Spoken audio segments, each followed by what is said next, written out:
오늘 하나님께서 우리에게 주시는 말씀 디모데후서 1장 우리 8절에서 14절까지 말씀입니다. 디모데후서 1장 8절에서 우리 14절까지 말씀입니다. 한 절씩 교독하시겠습니다. 그러므로 너는 내가 우리 주를 증언함과 또는 주를 위하여 갇힌 자들 나를 부끄러워하지 말고 오직 하나님의 능력을 따라 복음과 함께 고난을 받으라. 하나님이 우리를 구원하사 거룩하신 소명으로 부르심은 우리의 행위대로 하심이 아니요 오직 자기의 뜻과 영원전부터 그리스도 예수 안에서 우리에게 주신 은혜대로 하심이라. 이제는 우리 구주 그리스도 예수의 나타나심으로 말미암아 나타났으니 그는 사망을 폐하시고 복음으로써 생명과 썩지 아니할 것을 드러내신지라. 내가 이 복음을 위하여 선포자와 사도와 교사로 세우심을 입었노라.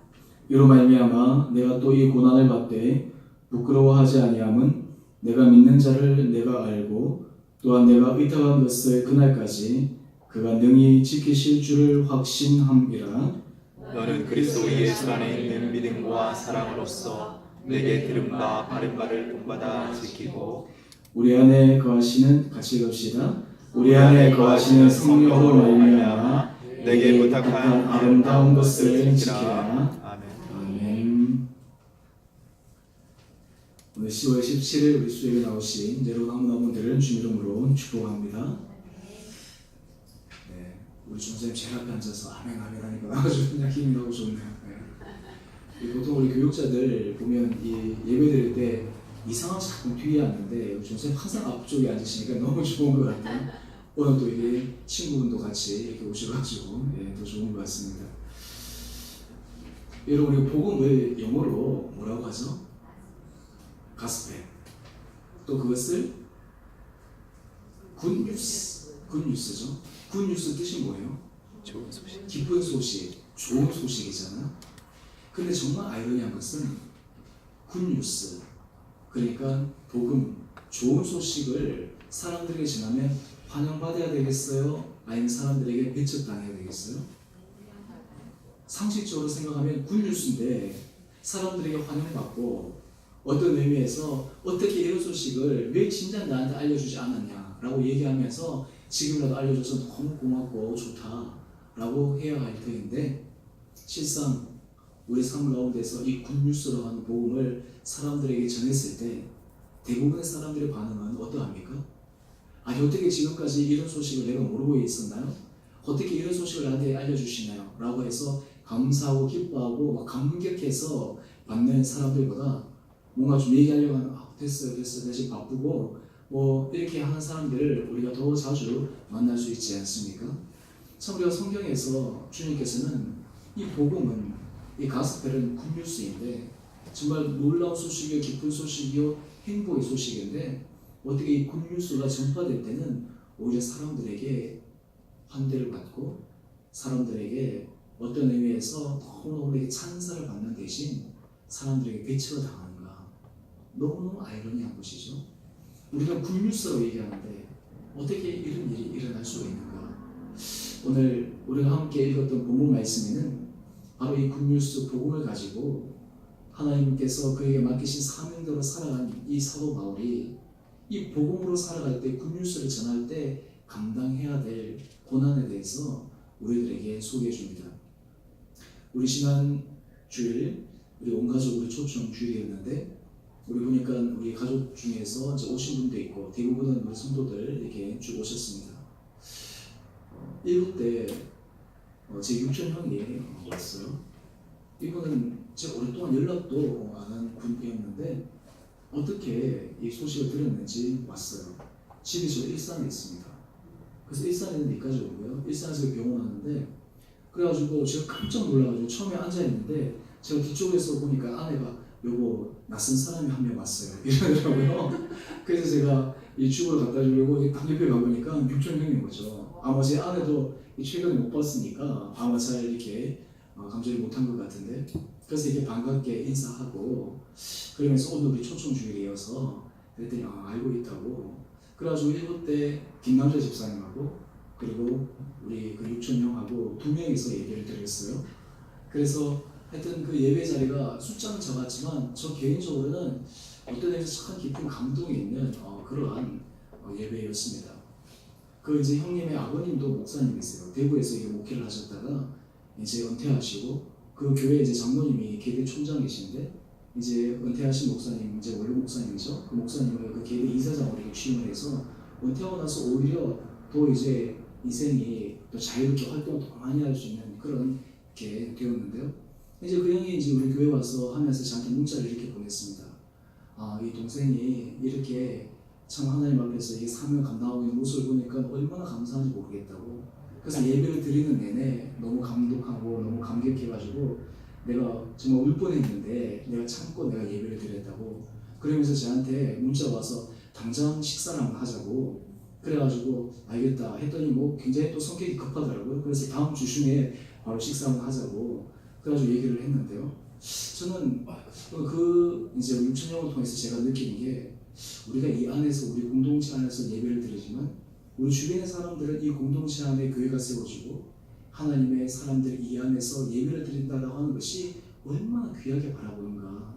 어떤 사람들은 이런 것에 대해서 하찮게 생각할 수 있는 사람들도 있지만 정말 이것이 하나님 앞에서 정말 의미 있는 것이고 하나님 앞에서 기뻐하시는 것이라는 것을 아는 사람들은 이 예배 자체가 그 자체로 감동이고 그 자체가 감격인 그런 것임을 제가 그 형을 통해서 다시 한번 확인할 수 있었습니다. 오늘 사도 바울은 그의 인생은 어쩌면 예수님을 만나지 않았다면 그는 편안하게 살 수 있는 사람이었습니다. 그는 당시 가말리엘의 문화생이었어요. 요즘으로 얘기하면 스펙으로 따지면 학벌로도 출중한 스펙을 가지고 있었습니다. 그는 바리새인 중에 바리새인이었습니다. 그는 베냐민 지파로 난지 8일 만에 할례를 받고 어떤 의미에서 유대인 중에 유대인으로서 유대 사회에서는 어떤 것 하나 꾸릴 것 없이 당당하게 내세울 수 있는 그 당시의 삶으로는 그는 정말 큰 소리 땅땅 치면서 살아갈 수 있는 그런 삶을 살고 있었습니다. 그런 그가 예수 그리스도를 만나고 난 다음에 인생이 180도 바뀌어버렸어요. 그전에는 예수 그리스도를 믿는 사람들을 쫓아와서 잡아서 죽이는 일에 앞장섰던 그였다면 예수 그리스도를 만나고 난 다음에 그는 오히려 깊은 고난의 길에 들어서게 됩니다. 우리 지난주에 제가 디모데후서 1장 7절 말씀을 가지고 우리 함께 같이 말씀의 은혜를 나누었는데요. 우리 디모데후서 1장 7절 말씀 우리 다 같이 한 목소리로 함께 읽어봅시다. 시작. 하나님이 우리에게 주신 것은 두려워하는 마음이 아니요 오직 능력과 사랑과 절제하는 마음이니. 제가 지난주에 하나님께서 우리에게 주신 것은 두려워하는 마음이 아니다. 사랑과 절제와 능력이다 라는 것을 말씀을 드렸습니다. 이것을 통해서 하나님께서 우리를 통해서 어떤 일들을 감당하게 하시는가. 어린아이 같은 자가 아니라 하나님께서 쓰실 만한 믿음의 장성 분량까지 자라간 사람들은 어떻게 사용하기를 원하시는가. 먼저 근본적으로 말씀을 드리면 복음 안에서 고난을 받을 수 있는 사람으로 주님께서 세우기를 원하신다라는 거예요. 오늘 디모데후서 1장 8절 말씀 우리 다 같이 한 목소리로 함께 읽어봅시다. 시작. 그러므로 너는 내가 우리 주를 증언함과 또는 주를 위하여 갇힌 자된 나를 부끄러워하지 말고 오직 하나님의 능력을 따라 복음과 함께 고난을 받아라. 오늘 지금 사도 바울이 그렇게 얘기합니다. 현재 사도 바울은 이 네로 황제 당시에 이 감옥에 갇혀서 이제 곧 죽을 그러한 임박한 죽음에 그는 많은 신체적인 구속과 어떤 의미에서 사람들에게 비난과 조소 이런 속에서 깊은 상실감 속에서 살아가고 있었습니다. 사람들이 아니 하나님의 사부라고 하는데 어떻게 저렇게 감옥에 갇히고 어떻게 저희 길이 저렇게 어려운 길로 가나 라고 하면서 사람들에게 비아냥대는 그런 소리들을 들으면서 지금 있던 상황이 이 사도 바울의 상황이었어요. 그런데 이 사도 바울이 얘기하기를 나는 주를 증언하고 주를 위하여 갇힌 자 된 나 이 자신의 부분에 대해서 부끄러워하지 말고 당당한 모습으로 이 디모데에게 지금 이야기를 하고 있다라는 것입니다. 특별히 이 사도 바울이 우리에게 얘기하는 것이 무엇이냐면 하나님의 능력을 따라 복음과 함께 고난을 받으라. 오늘 이게 참 신앙에 있어서 굉장히 중요한 키워드 가운데 하나인데요. 우리가 신앙 가운데서 자라나가기 위해서 우리에게는 복음으로 인해, 굿뉴스로 인해 우리 삶 가운데 고난의 그런 삶의 현장들이 있습니다. 여러분, 이 세상에서 우리가 복음을 전하고 굿뉴스를 전하면 사람들에게 환대받고 환영받는 그런 사람들도 있을 수 있지만, 그와 반대로 이 굿뉴스는 아이러니하게 사람들에게 배척당합니다. 이 굿뉴스는 사람들로 하여금 어떤 의미에서는 조소의 대상이 되기도 합니다. 오히려 이 복음을 전할 때 우리 보고 정신 차리라고, 너무 열심히 다니지 말라고, 교회 생활을 하더라도 적당히 해야지, 그렇게 열심히 하면 그거 안 된다고, 그러면서 사람들이 마치 우리가 정상이 아닌 것처럼 그렇게 얘기하는 사람들을 만날 수도 있습니다. 근데 사도 바울은 우리에게 얘기를 하는 거예요. 복음과 함께 고난을 받으라. 근데 사도 바울이 이 디모데를 만났을 때 상황을 잠깐 말씀을 드리면, 사도행전 16장 1절 말씀을 보면 바울이 도베와 루스드라에서 디모데라는 이 제자를 만납니다. 근데 실제로 이 사도 바울이 이 도베와 루스드라를 이전에도 방문한 적이 있었습니다.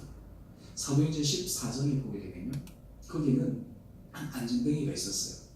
그래서 이 바울이 그 안진뱅이를 고쳐줍니다. 그때 사람들이 이 바울과 이 바나바를 마치 제우스 호메네우스라고 그러면서 찬사를 합니다. 그래서 이 바울과 이 바나바, 우리 그런 사람 아닙니다 라고 얘기를 할 정도로 이 사람들의 마음을 진정을 시킵니다. 그런데 사람들이 이 안진뱅이가 일어나니까 온 성이 동요를 하는 거죠. 사람들이 사도 바울을 주목하는 것이죠. 사도 바울 인기가 막 치솟아가고 있었습니다. 그런데 이러한 사도 바울을 늘 뒤따라다니는 사람들이 있었는데, 바로 사도 바울을 죽이고자 따라다니던 유대인들이 있었습니다. 사도 바울이 복음을 전하는 데마다 따라오던 거예요. 계속 가서 사도 바울에 대해서 비방하는 소리, 사람들의 마음을 휘잡아뒀습니다.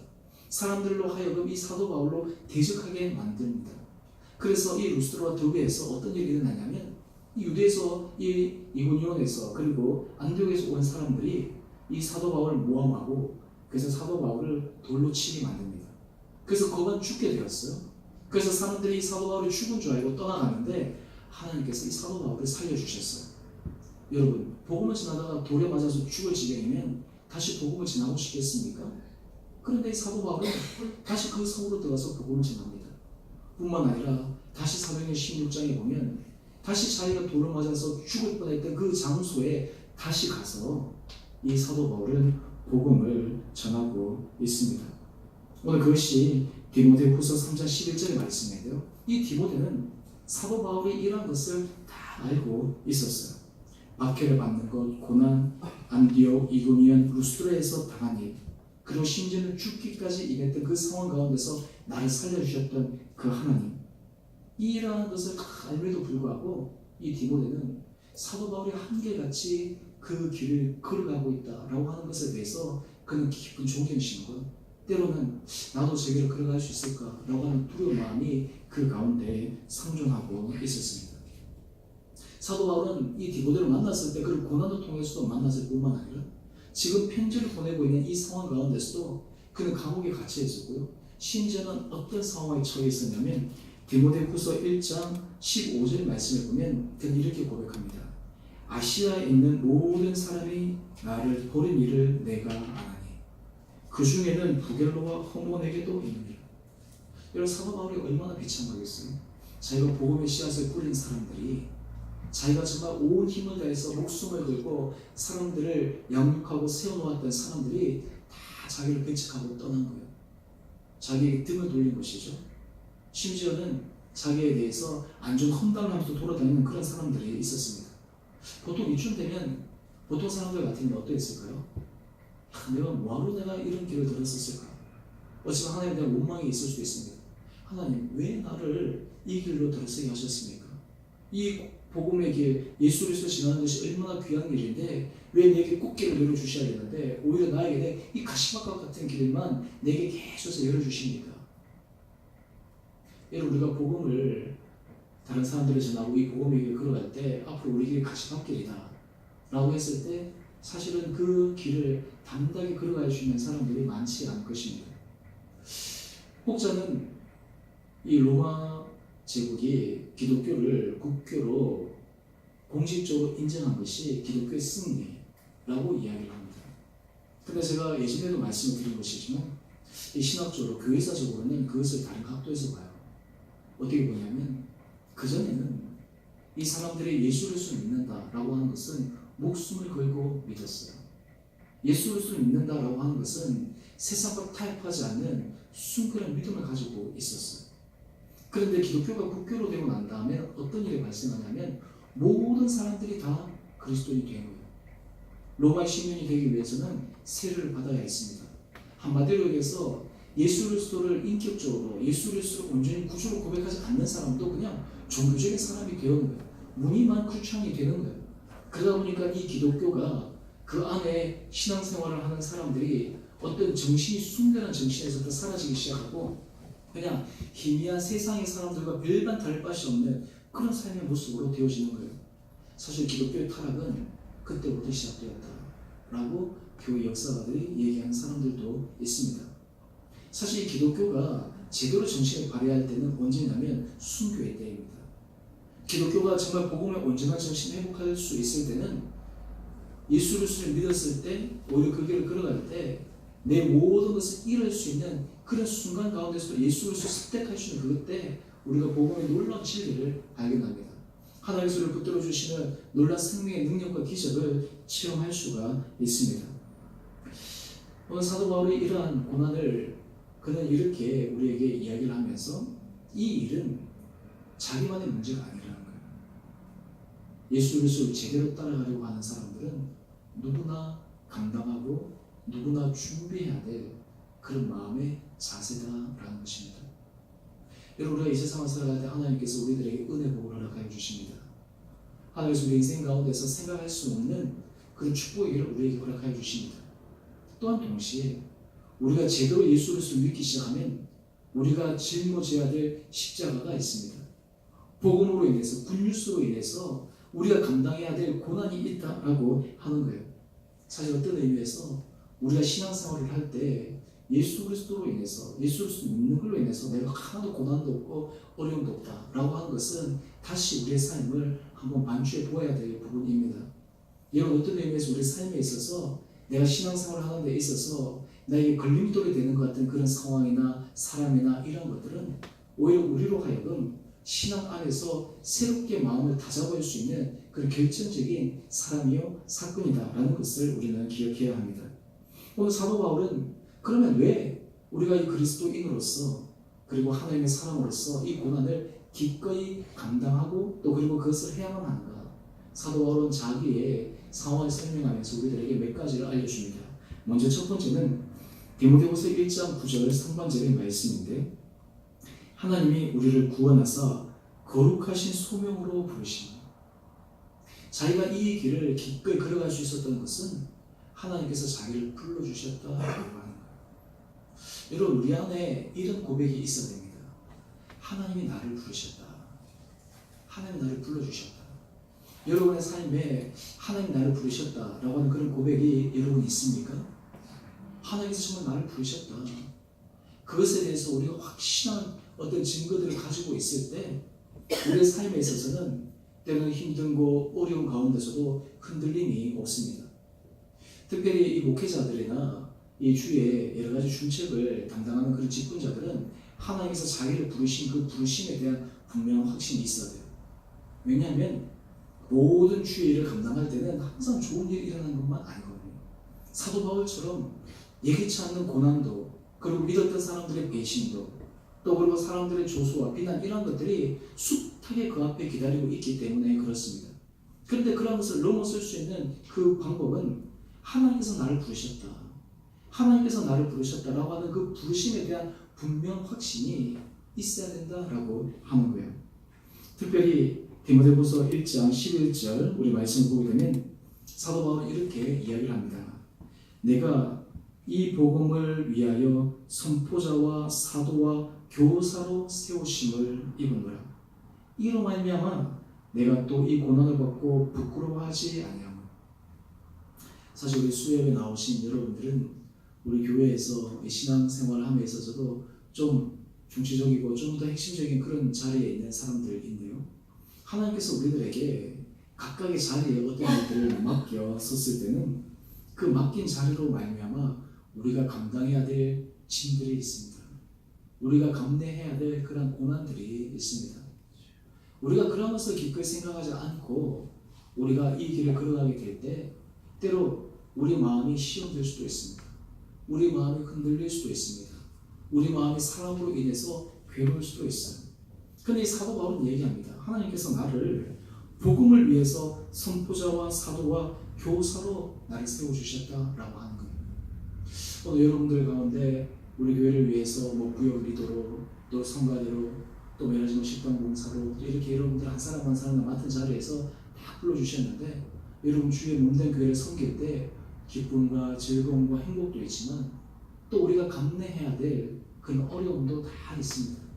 우리가 주의 일을 할 때 우리가 그냥 마냥 기쁘고 행복하고 즐겁게 할 수만은 없는 거예요. 목회자인 저도 목회를 할 때 항상 행복하겠습니까? 항상 즐겁겠습니까? 항상 기쁘겠습니까?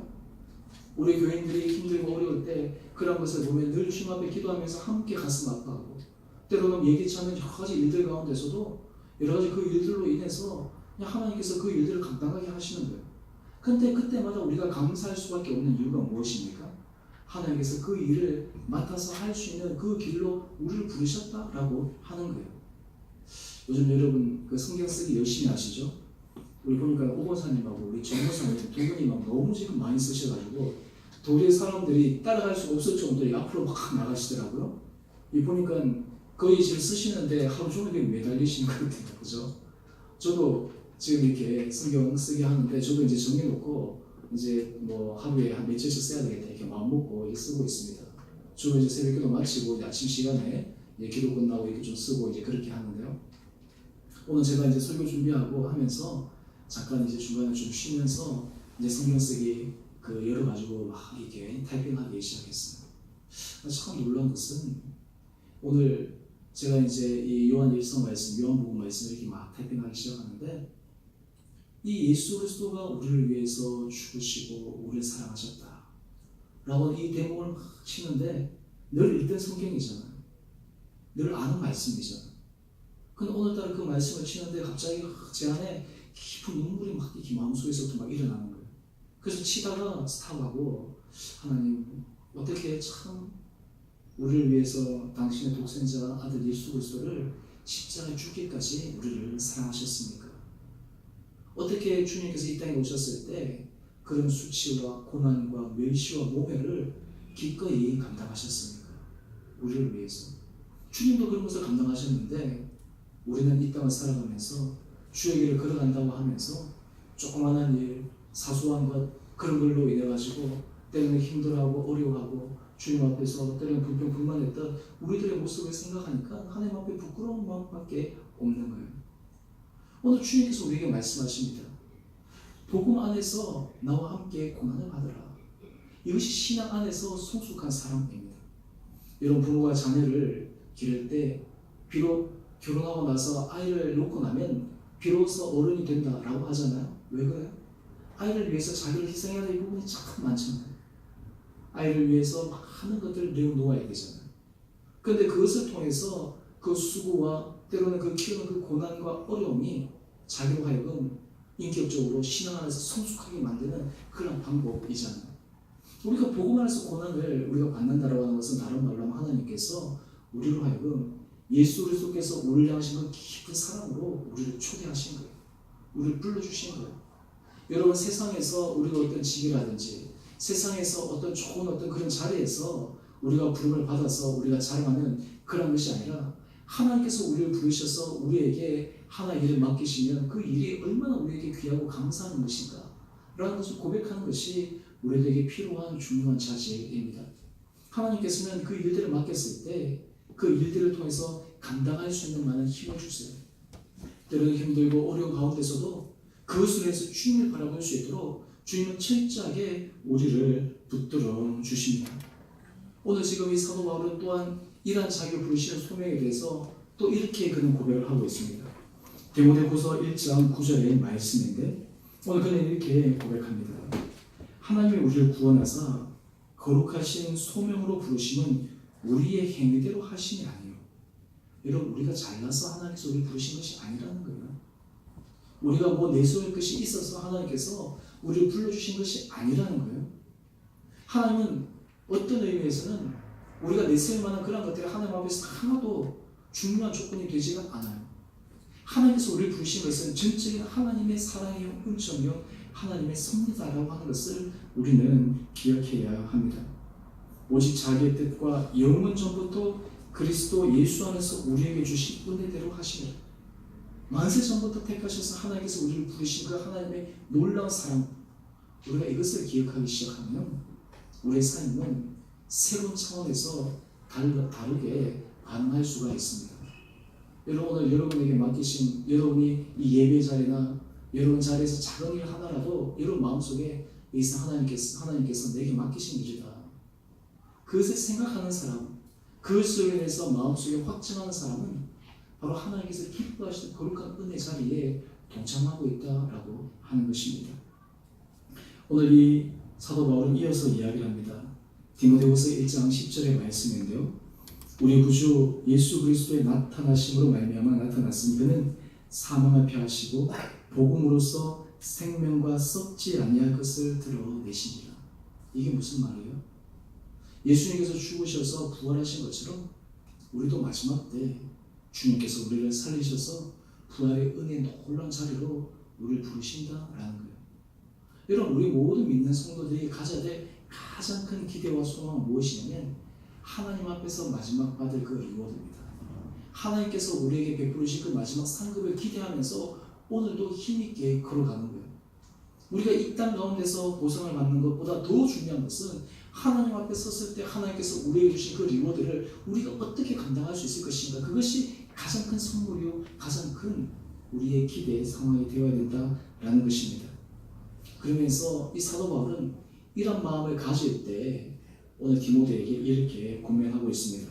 우리 디모데후서 1장 12절 말씀 우리 다 같이 한 목소리로 읽어봅시다. 시작.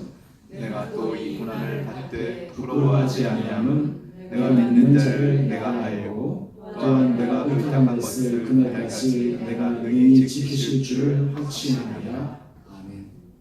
한마디로 얘기하면 이것입니다.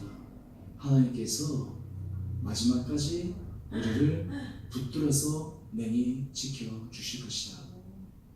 이 믿음의 고백이 우리로 하여금 이 복음의 고난에 기꺼이 자기 자신을 던져서 동참할 수 있는 그런 마음의 계기가 된다라는 거예요. 여러분, 하나님께서 우리를 붙들어 주신다. 하나님께서 우리를 지켜주신다. 하나님께서 우리를 인도하신다라는 이 믿음의 분명 확신들이 우리 가운데 있을 때 우리는 이 길을 주저함 없이 두려움 없이 어떤 의미에서 포기함 없이 계속해서 걸어 나갈 수가 있습니다. 오늘 우리 성도들 한 분 한 분들에게 하나님께서 우리 안에 이런 은혜를 허락하여 주시기를 원합니다. 여러분, 우리가 예수 그리스도의 말씀대로 살기 시작하면요, 참 우리 안에 어떤 의미에서 여러 가지 부딪히고 여러 가지 감당해야 될 그런 것들이 참 많이 있습니다. 하나님 앞에서 내가 신앙생활 제대로 쓰기 위해서 우리가 감내해야 될 것들이 참 많이 있습니다. 포기해야 될 것들도 많이 있어요. 근데 그런 것들이 결국 우리로 하여금 하나님의 놀라운 영광스러운 자리로 우리를 인도하시는 그 은혜의 선물이 되는 것을 우리는 기억해야 합니다. 오늘 사도 바울은 이 디모데에게 이야기를 합니다. 복음 안에서 고난받는 것을 두려워하지 말라. 다른 말로 하면 예수 그리스도 안에서 당신에게 맡긴 그 하나의 사명을 가지고 모든 것을 감당할 때 그것으로 인해서 힘들고 어려운 것으로 인해서 괴로워하지 말고, 그것으로 인해서 사람들로 하여금 여러 가지 오해를 불러일으킨다 하더라도 그것으로 인해서 주저하지 말고 뒤로 물러서지 말고 힘있게 앞으로 달려나가라 라고 지금 이 사도 바울은 디모데에게 권면하고 있습니다. 오늘 사랑하는 성도들 한 분 한 분들에게 하나님께서 이런 놀라운 믿음의 은혜의 길단, 그리고 이런 믿음의 자세들이 우리 가운데 있게 되기를 간절히 소망합니다.